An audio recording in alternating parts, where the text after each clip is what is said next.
प्यारे मित्रों, आप सभी का हार्दिक स्वागत है आपके अपने YouTube channel study GS with छोटे लाल में।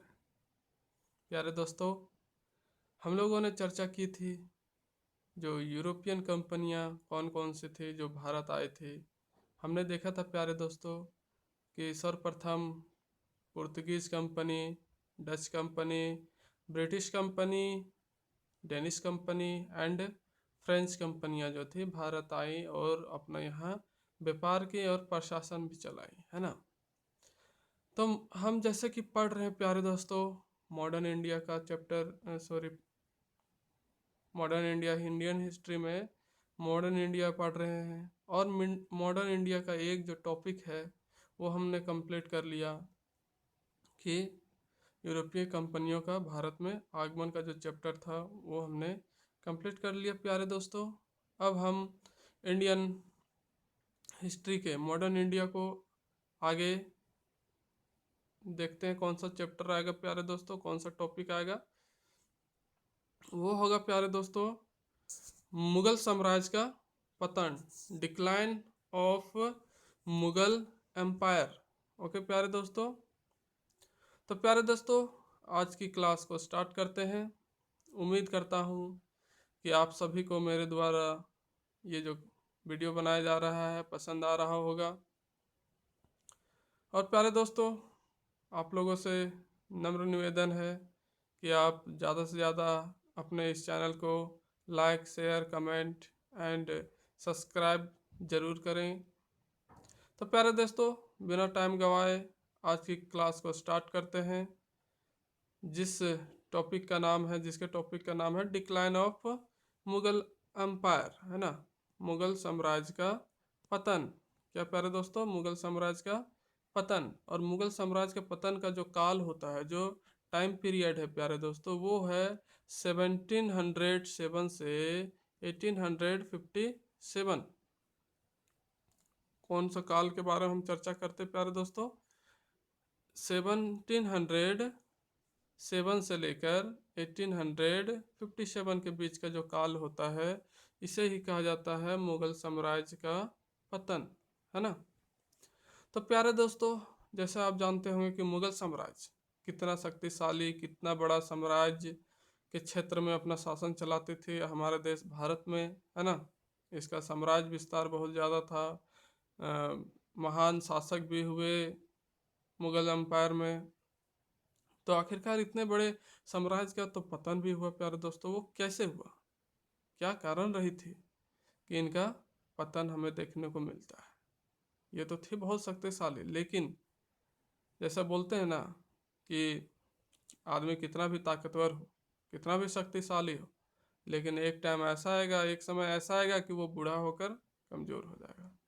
तो वैसा ही मुगल एम्पायर के साथ भी हुआ दोस्तों। एक समय तो बहुत ही जवान, बहुत ही मजबूत, बहुत ही नामी थी, लेकिन धीरे धीरे धीरे धीरे वो क्या हो गई, बूढ़ा हो गई और कमज़ोर भी साबित हुई और उसका अंत भी हुआ।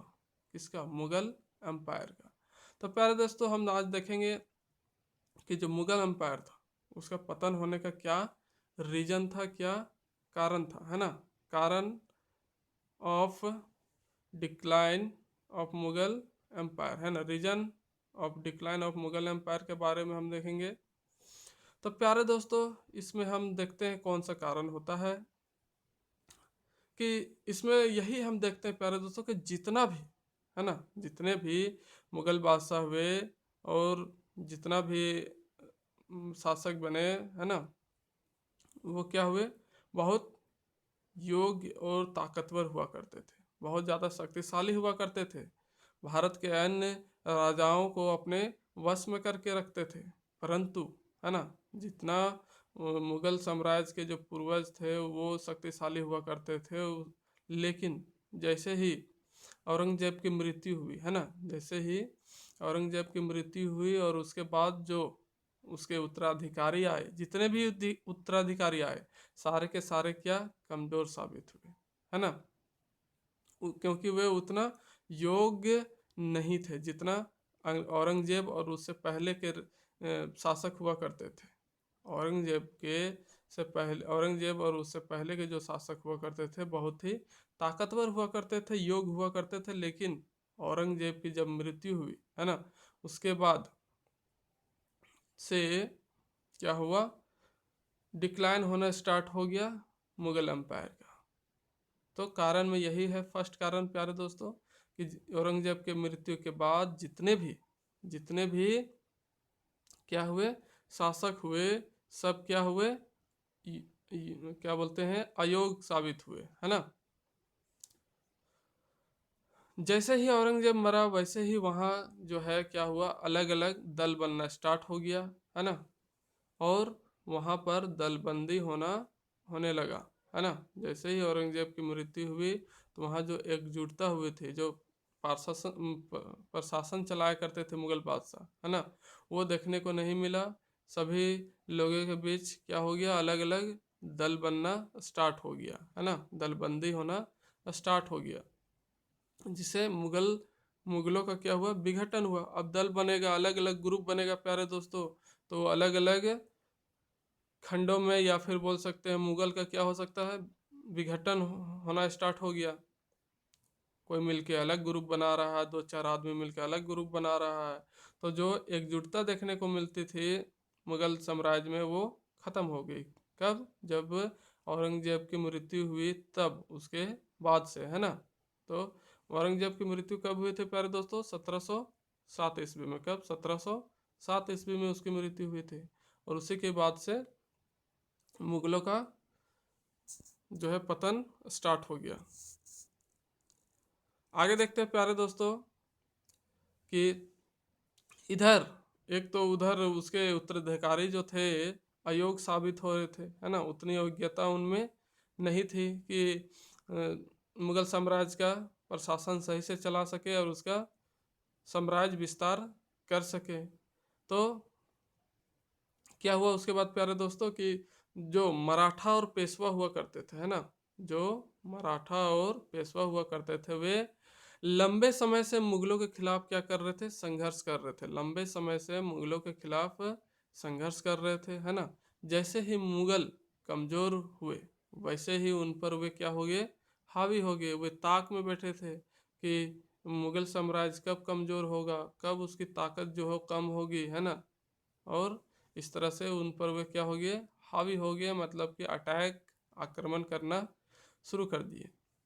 उत्तर में जो सिख थे, है ना, दक्षिण में तो ये कौन थे, मराठा और पेशवा सब थे दक्षिण भारत में। लेकिन उत्तर भारत में जो सिख थे वे भी लगातार क्या कर रहे थे, मुगलों के साथ संघर्ष कर रहे थे।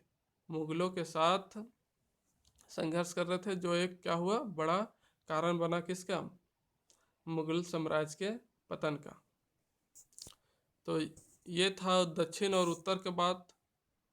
इससे क्या हुआ प्यारे दोस्तों कि मुगल साम्राज्य की जो सैन्य शक्तियां थी, है ना, जो भी सैनिक शक्तियां थी वो क्या होने लगी, कमजोर होने लगी, है ना।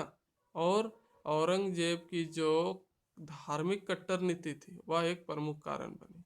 मतलब कि औरंगजेब जो था वो क्या था, बहुत ही धार्मिक कट्टरता उसमें था, है ना। हमेशा वो अपने धर्म के बारे में सोचता था, दूसरों के बारे में कभी भी सोचता, दूसरे धर्म के बारे में कभी भी सोचता नहीं था, है ना। अपने धर्म का नियम कानून जो है बहुत कड़े तरीके से लागू करता था अपने क्षेत्रों में। तो जिससे क्या होता था ना कि जो भी पड़ोसी हिंदू राजा हुआ करते थे उससे बहुत नाराज हुआ करते थे, है ना।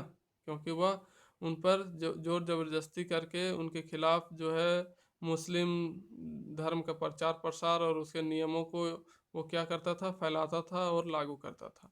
बहुत ही कट्टर था। एक तरह से कहे तो हिंदुओं से उसको सख्त सख्त नफरत थी, है ना।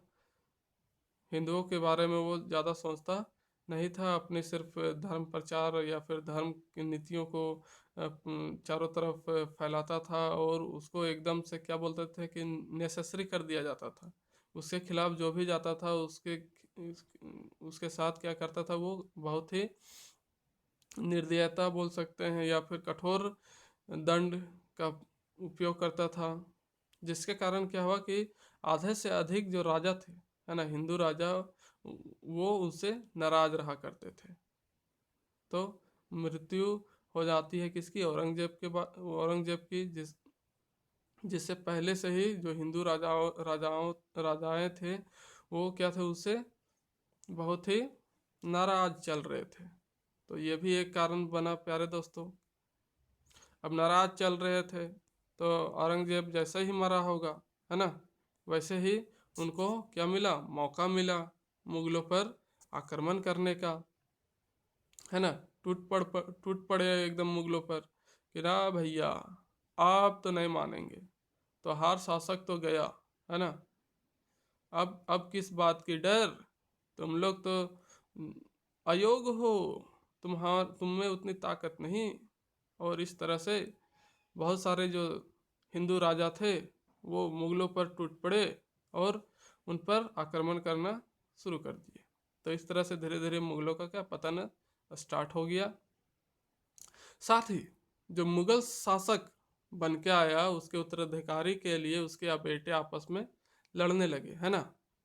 औरंगजेब की मृत्यु के बाद जो है उसके जितने भी राजा बने, है ना, जितने भी शासक बने, जितने भी बादशाह बने, सभी के बेटे जो हुआ करते थे उनके उत्तराधिकारी बनने के लिए आपस में ही लड़ जाते थे, है ना। और आपस में ही अपने भाइयों के बीच लड़ाई लड़के, गृह युद्ध लड़के, एक दूसरे की हत्या करके सत्ता को पाने के लिए, गद्दी पर बैठने के लिए एक दूसरे को मारने काटने लगे, है ना। और जो ज़्यादा ताकतवर साबित होता था, जो अपने भाइयों को हरा देता था, वही उस मुगल बादशाह साम्राज्य की गद्दी पर बैठता था। तो ये एक प्रमुख कारण रहा प्यारे दोस्तों कि जितने भी मुगल शासक बने उसके जो उत्तराधिकारी हुआ करते थे वो उस पद के लिए, उस गद्दी के लिए आपस में लड़ लिया करते थे, है ना। और दूसरी बात हुई प्यारे दोस्तों कि जो यूरोपियन कंपनियां भारत आई हुई थी, यूरोपीय कंपनियों का आगमन कब हुआ था, 1500 ईस्वी से लगभग, है ना। हमने देखा था कि पहले पुर्तगीज आए, उसके बाद डच आए, ब्रिटिशर्स आए, फिर डेन्स आए, फिर फ्रांसीसी भी आए। तो इस तरह से यूरोपीय कंपनियां जो थी तेजी से अपना साम्राज्य विस्तार कर रही थी भारत में, है ना। तो दूसरी तरफ यही है बात कहा गया प्यारे दोस्तों कि दूसरी तरफ यूरोपीय कंपनियां तेजी से अपनी पांव फैला रही थी, उनका उत्कर्ष बढ़ता चला जा रहा था, जिससे मुगल और कमजोर होते चले गए, है ना। चारों तरफ जो है डोमिनेंस, जो पावर था, है ना, वो क्या बोलते हैं, ब्रिटिशर्स या फिर जो भी यूरोपीय कंपनियां हुई करती थी, सबका सबका उत्कर्ष जो है, सबका जो है मतलब कि वैभव बढ़ता जा रहा था, है ना। चारों तरफ अपना पाँव वो क्या कर रहे थे, फैलाते जा रहे थे। कहने का मतलब है कि ज़्यादा से ज़्यादा एरिया अपने कंट्रोल में लाने लगे, कौन, यूरोपीय कंपनियां, जिसके वजह से मुगल क्या हुए, कमज़ोर साबित होते चले गए, मुगलों का क्षेत्र छिनता चला गया। तो मुगल जितने भी थे, है ना, मुगल बादशाह जितने भी थे वो ज़्यादातर क्या हुआ करते थे, भोग विलासी हुआ करते थे, है ना। और अपने राजधन को पानी की तरह बहा दिया करते थे, है ना। मतलब कि औरंगजेब के बाद जितने भी राजा हुए, जितने भी मुगल बादशाह बन रहे थे, अधिकतर वे क्या हुआ करते थे, भोग विलासी हुआ करते थे। मतलब कि अपनी सुख सुविधाओं के लिए, है ना, सिर्फ ध्यान दिया करते थे। और उनका जो राजधन हुआ करता था, संचित निधि जैसे कि भारत का भी होता है, वैसे ही राजधन जब उनका हुआ करता था, उस पैसे को वो क्या करते थे, पानी की तरह बहा दिया करते थे। उनको वो समझते ही नहीं थे कि इनका उपयोग कैसे करना है, कहाँ करना है, किन कार्यों में लगाना है। बस अपने भोग विलासता की जिंदगी को पूरा करने के लिए वो पानी की तरह बहा दिया करते थे। तो ये था एक प्रमुख कारण मुगलों के पतन का, है ना। प्यारे दोस्तों आगे देखते हैं कि साथ ही मुगलों पर दो विदेशी आक्रमण भी हुआ, है ना। मुगलों पर क्या हुआ, दो विदेशी आक्रमण हुआ, जिसमें से एक है नादिर शाह का आक्रमण, है ना। किसका, नादिर शाह का आक्रमण। नादिर शाह कौन हुआ करता था, ईरान से आकर मुगलों को खूब लूटा। मतलब ईरान का क्या हुआ करता था, शासक हुआ करता था, है ना। और ईरान से आकर मुगलों को खूब लूटा उसने। और अपने साथ तख्ते ताउस, अपने साथ क्या ले गया, तख्ते ताउस, जिसे बोला जाता है मयूर सिंहासन। क्या बोला जाता है? मयूर सिंहासन। नादिर शाह मुगलों से लगभग 70 करोड़ की संपत्ति को लूटा था प्यारे दोस्तों। उस जमाने में सोचिए कि एक बार आया, आक्रमण किया नादिर शाह और लगभग कितने करोड़ की संपत्ति लूट के चला गया? 70 करोड़ प्यारे दोस्तों। और उसमें से एक खास चीज था, वो क्या था? मयूर सिंहासन। और मयूर सिंहासन में ही क्या लगा हुआ था? कोहिनूर डायमंड, है ना, कोहिनूर हीरा, जो विश्व प्रसिद्ध एवं विश्व विख्यात थी प्यारे दोस्तों। आगे हम देखते हैं, उसी का एक उत्तराधिकारी हुआ उत्तराधिकारी हुआ करता था, जो उसका सेनापति भी था, है ना। कौन? अहमद शाह अब्दाली। कौन? अहमद शाह अब्दाली जो था उत्तराधिकारी था और सेनापति था किसका? नादिर शाह का। नादिर शाह जो ईरान से था, उसका ही सेनापति, उसका उत्तराधिकारी बना और उसका नाम था अहमद शाह अब्दाली, जिसने नादिर शाह के बाद मुगलों के साथ संघर्ष किया और मुगलों को खूब लूटा। उसका नादिर शाह तो लूटा ही, लेकिन उसका जो उत्तराधिकारी बना, कौन? अहमद शाह अब्दाली, उसने भी क्या किया कि मुगलों को दोबारा अटैक करके खूब लूटा। आगे देखते हैं प्यारे दोस्तों। ये तो थी प्रमुख रीजन, प्रमुख कारण, जिसके वजह से मुगलों का क्या हुआ? डिक्लाइन हुआ, पतन हुआ। नेक्स्ट देखते हैं प्यारे दोस्तों कि जब 1707 ईस्वी में, मैंने बताया था कि औरंगजेब की मृत्यु कब हुई थी? 1707 ईस्वी में हुई थी।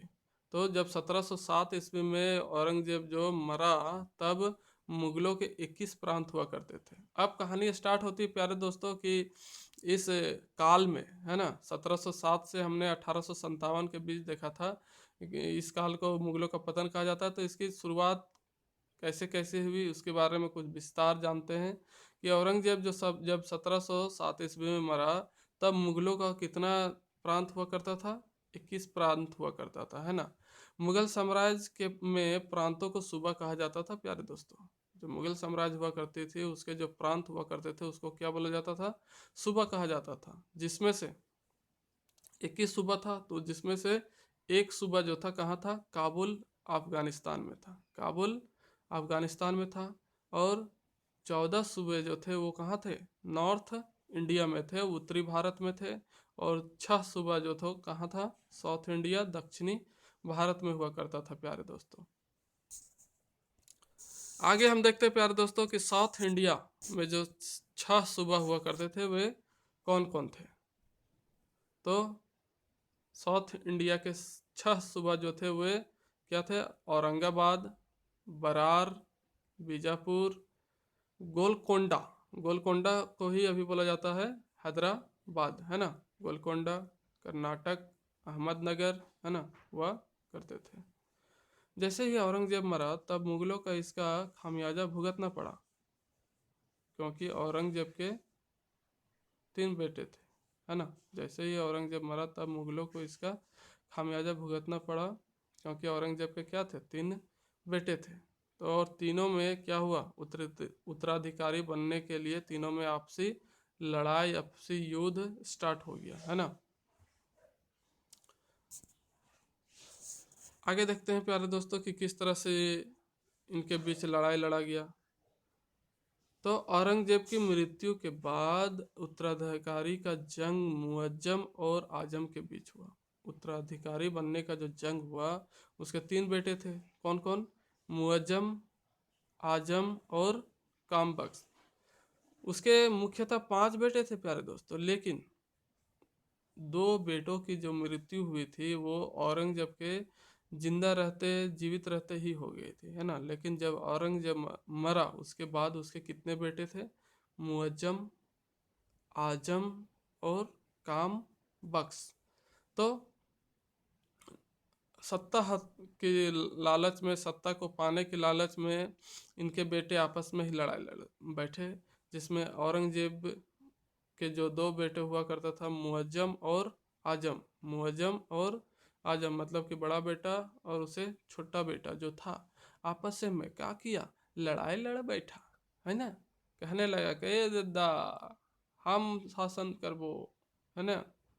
तो लेकिन प्यारे दोस्तों क्या हुआ कि दोनों के बीच लड़ाई हुआ, है ना। और मध्य प्रदेश के सामूगढ़ के पास, कहाँ पर, मध्य प्रदेश के सामूगढ़ के पास जजाओं नामक स्थान पर, है ना, एक जजाओं नामक स्थान है, वहीं पर मुअज्जम और आजम के बीच क्या लड़ा गया, युद्ध लड़ा गया, है ना। 1707 ईस्वी में जजाओं का युद्ध लड़ा गया, है ना। जजाओं स्थान पर हुआ था युद्ध, इसलिए इस युद्ध को क्या बोला जाता है, जजाओं का युद्ध बोला जाता है। वो भी कब हुआ था, 1707 ईस्वी में हुआ था। उसके बाद प्यारे दोस्तों क्या हुआ कि इस युद्ध में, है ना, इस युद्ध में क्या हुआ कि मुअज्जम ने अपने ही भाई आजम की हत्या की, है ना। मुअज्जम जो था बड़का बेटा, वो क्या कर दिया, अपने भाई की हत्या कर दी, है ना, आजम की। और फिर भारत का अगला मुगल बादशाह बन गया। उसके बाद अगला जो मुगल बादशाह बना औरंगजेब के बाद, वो कौन बना, मुगल बादशाह, उसका बेटा मुअज्जम, जो बहादुर शाह प्रथम के नाम से जाना जाता है।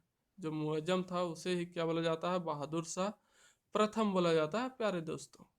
इसके बाद मुअज्जम ने 1709 ईस्वी में कामबख्श की भी हत्या हैदराबाद के नज़दीक में कर दी, है ना। आजम को तो उसने मार ही दिया, लेकिन जो मुअज्जम था छोटका को भी नहीं छोड़ा। सोचा कि ना, कोई गारंटी नहीं है, ये आगे चल के मेरे शासन के खिलाफ आ सकता है और फिर मुझसे बगावत कर सकता है। तो समय रहते ही उसने क्या किया, कामबख्श को भी अपने रास्ते से हटा दिया, उसकी भी हत्या करवा दी। तो इस तरह से देख रहे हैं हम प्यारे दोस्तों कि उत्तराधिकार के लिए, है ना, सत्ता की लालच में आपसी जो संबंध था उसको भी खराब करते चले गए। अपने ही भाइयों के बीच लड़ाई लड़ते गए, कौन, जो उत्तराधिकारी थे मुगल साम्राज्य के, वे, है ना। तो प्यारे दोस्तों नेक्स्ट वीडियो में हम चर्चा करेंगे बहादुर शाह प्रथम, मतलब कि ये पगला मुअज्जम के बारे में, है ना। जो मुअज्जम था बहुत ही घटिया किस्म का आदमी था, अपने सगे भाइयों को ही मार दिया। सोच समझ सकते हैं, उस टाइम से ही ऐसा नीति चला आ रहा है कि भैया हम ही जो हैं सबसे बड़े शासक हैं और कोई नहीं। सब ये चाहने लगे कि नहीं, तुम क्यों, मैं बनूंगा। दूसरा भाई बोल रहा नहीं, तुम क्यों, मैं बनूंगा। तो इस तरह से सत्ता के लालच में आपसे मनमुटाव हुआ, आपसे युद्ध हुए, है ना। और मुगलों का इस तरह से पतन स्टार्ट होना शुरू हो गया। अब आपस में ही लड़ेगा तो वो उसका साम्राज्य विस्तार कैसे होगा, आप ही समझ सकते हैं। एकजुटता नहीं रहेगी, दलबंदी होना स्टार्ट हो जाएगा। एक भाई कहेगा कि हम 10 गो आदमी रख लेते हैं, दूसर का बोलेगा हमारा जगह 15 गो आदमी रहेगा, है ना। तीसर का कहेगा कि हम कोनो कम है तुम लोग से, हमारा पास भी है 20-25 गो आदमी। तो इस तरह से आपसी दलबंदी होने लगा और युद्ध लड़ा जाने लगा, जिसके वजह से क्या हुआ, बहुत सारे खर्चे भी हो रहे होंगे, है ना। राजधन को इन्होंने मिसयूज करना शुरू कर दिया, है ना। और क्या क्या करने लगे कि अपने भोग विलासिता की ज़िंदगी को ज़्यादा जीने लगे और अपने राजधन को उन कार्यों में ज़्यादा खर्च करने लगे, जिसके वजह से मुगल साम्राज्य का पतन शुरू हो गया प्यारे दोस्तों। तो ये था औरंगजेब की मृत्यु के बाद की जो उत्तराधिकारी की लड़ाई थी उसकी घटना। तो जो बहादुर शाह प्रथम था अपने सभी भाइयों को मारकर गद्दी पर बैठा, तो उसके बाद की जो घटना है, उसके बाद की जो कहानी है प्यारे दोस्तों, हम नेक्स्ट वीडियो में चर्चा करेंगे। वीडियो में अंतिम तक बने रहने के लिए आप सभी का धन्यवाद। और ऐसे ही आप अपने इस परिवार को बढ़ाते चलें और ज़्यादा से ज़्यादा लोगों को अपने साथ कनेक्ट करें। इस अपने YouTube channel study GS with Chhotelal में सबको कनेक्ट करें, ताकि हमारे द्वारा जो ये वीडियो लाया जा रहा है सभी इसका भरपूर उपयोग कर सकें और अपनी तैयारी को मजबूत कर सके प्यारे दोस्तों। आई होप मेरा वीडियो आपको पसंद आ रहा होगा। इसके लिए आप सभी लाइक शेयर कमेंट एवं चैनल को सब्सक्राइब करना ना भूलें। धन्यवाद प्यारे मित्रों।